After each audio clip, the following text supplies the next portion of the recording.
નમસ્કાર, આઝાદ મીડિયા લાઈવમાં આપનું સ્વાગત છે।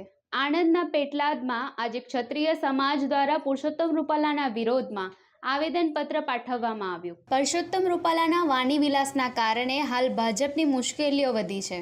ગુજરાતમાં ક્ષત્રિય સમાજનો વિરોધ હજુ પણ યથાવત જોવા મળી રહ્યો છે, ત્યારે રૂપાલાની ટિકિટ રદ કરવાની માંગ સાથે ક્ષત્રિય સમાજ દ્વારા ઠેર ઠેર વિરોધ પ્રદર્શન કરી આવેદનપત્ર આપવામાં આવી રહ્યા છે।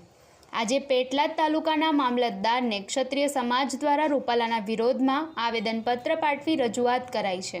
આજે અમે કોઈ પક્ષ કે પાર્ટીના વિરોધમાં નથી આવ્યા, પરંતુ અમારા જે એક કેન્દ્રીય મંત્રી કહેવાય અને જે અમે અત્યાર સુધી પણ એમને માનનીય કહીએ છીએ, એવા માનનીય શ્રી રૂપાલા, પરસોત્તમ રૂપાલાએ જે આપણે અમારા જે ક્ષત્રિય સમાજ વિશે જે કોમેન્ટ કરી હતી, જે ટિપ્પણી કરી હતી, એના અનુસંધાને અમે એમનો વિરોધ કરીએ છીએ અને એને વિરોધ દર્શાવવા માટે અહીંયા આવેદનપત્ર આપવા માટે આવ્યા કે રૂપાલાએ જે અમારા ક્ષત્રિય સમાજ વિશે બેટી રોટીના વ્યવહારના વિશે જે ટિપ્પણી કરી છે એ ખરેખર યોગ્ય નથી।